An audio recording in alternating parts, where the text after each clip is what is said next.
इस लेक्चर में हम हेलोजेंस के कुछ कमर्शियल यूजेस को डिस्कस करेंगे और साथ ही हेलोजेंस के कंपाउंड्स को भी डिस्कस करेंगे। तो सबसे पहले हम ग्रुप 7A देखते हैं, हमारा हेलोजन ग्रुप। इसका सबसे पहला मेंबर है फ्लोरीन।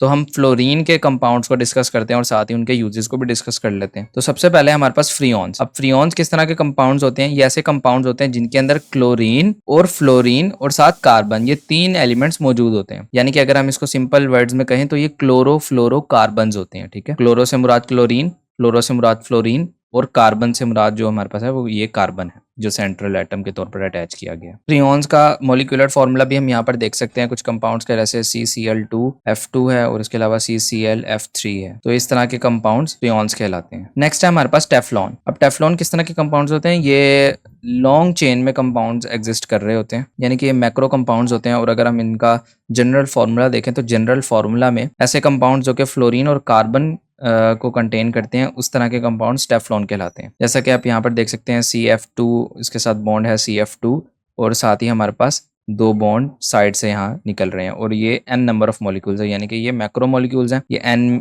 कुछ भी मॉलिक्यूल्स हो सकते हैं, कितने भी 100,000 10,000 मिलियन। ठीक है, तो ये इस तरह से मैक्रो मॉलिक्यूल्स की फॉर्म में एग्जिस्ट करते हैं। और इस कंपाउंड को हम यूज़ किस लिए करते हैं? ये नॉन स्टिक कोटिंग के लिए यूज़ किया जाता है। जैसे कि जो कुकिंग पैन्स होते हैं, फ्राइंग पैन्स, उन सब के ऊपर जो लेयर होती है उसको कोट करने के लिए हम ये यूज़ करते हैं टेफ्लॉन। और इसके साथ साथ जो हमारी मशीनरीज होती है, मशीनरीज के अंदर कुछ ऐसे पार्ट्स होते हैं जो कि कोरोजन प्रूफ होते हैं, यानी कि उनको जंग नहीं लगता। तो उन पार्ट्स को भी हम टेफ्लॉन से बनाते हैं। और इसके साथ साथ जो हमारी इलेक्ट्रिकल वायर्स हैं, उसका जो इंसुलेटर पार्ट होता है जिसमें से करंट नहीं गुजरता, उसको हम टेफ्लॉन से प्रिपेयर करते हैं। इसके बाद फ्लोरीन का जो लास्ट कंपाउंड है वो है हेलोथेन। अब इसे हम किस लिए यूज़ करते हैं? इसे हम एंटीसेप्टिक के तौर पर यूज़ करते हैं, हमारी मेडिसिन में यूज़ किया जाता है और लेबोरेटरीज वगैरह में इस तरह से एंटीसेप्टिक के तौर पर इसे यूज़ करते हैं। इसके अलावा हम क्लोरीन के कुछ कंपाउंड डिस्कस करते हैं और क्लोरीन के यूजेस डिस्कस करते हैं। तो पहले यूज़ में हम देखते हैं कि क्लोरीन को ब्लीचिंग पाउडर बनाने के लिए यूज़ किया जाता है। जैसे कि हम प्रीवियस लेक्चर्स में ब्लीचिंग पाउडर के मैन्युफैक्चरिंग के 2 प्रोसेस पढ़ के आ चुके हैं, तो उसमें आपने देखा है कि हम क्लोरीन ही यूज़ कर रहे हैं ब्लीचिंग पाउडर की मैन्युफैक्चरिंग में। इसके अलावा क्लोरीन को डिसइंफेक्टेंट के तौर पर यूज़ किया जाता है, क्लोरीन गैस को, जैसे कि इसको स्विमिंग पूल में यूज़ करते हैं या फिर वाटर की प्योरिफिकेशन में इसको यूज़ किया जाता है। इसके अलावा एंटीसेप्टिक्स, इंसेक्टिसाइड्स और हर्बिसाइड्स ये भी क्लोरीन बेस्ड होते हैं,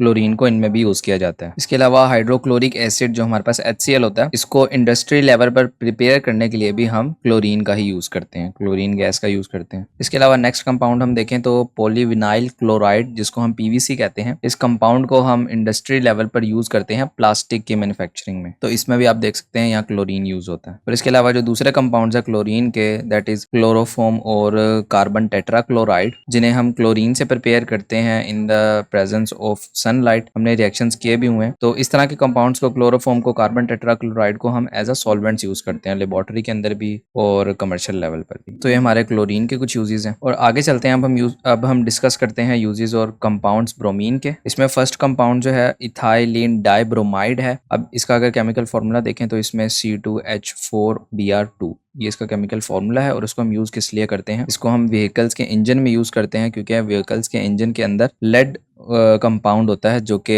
इंजन की एफिशिएंसी को कम कर देते हैं। ठीक है, तो उस चीज़ से प्रोटेक्ट करने के लिए हम इथाइलिन डाइब्रोमाइड का यूज़ करते हैं इंजन के अंदर, ताकि इंजन की एफिशिएंसी उतनी ही रहे। और इसके अलावा सिल्वर ब्रोमाइड है AgBr, इसको हम किस लिए यूज़ करते हैं? फोटोग्राफिक फिल्म्स के लिए इसको यूज़ किया जाता है, इस फोटोग्राफिक फिल्म्स की मैन्युफैक्चरिंग के लिए। इसके अलावा आयोडीन के यूजेस को डिस्कस करते हैं। आयोडीन को वास्टली मेडिसिन्स बनाने के लिए यूज़ किया जाता है। इसको मेडिसिन्स में डिसइंफेक्टेंट और जर्मिसाइड के तौर पर यूज़ करते हैं। इसके अलावा आयोडीन के टिंक्चर के लिए और आयोडेक्स की प्रिपरेशन के लिए आयोडीन को यूज़ किया जाता है। इसके अलावा आयोडीन को सॉल्ट्स में यूज़ करते हैं, जैसे कि सोडियम आयोडाइड जैसे NaI या फिर पोटेशियम आयोडाइड यानी कि Ki।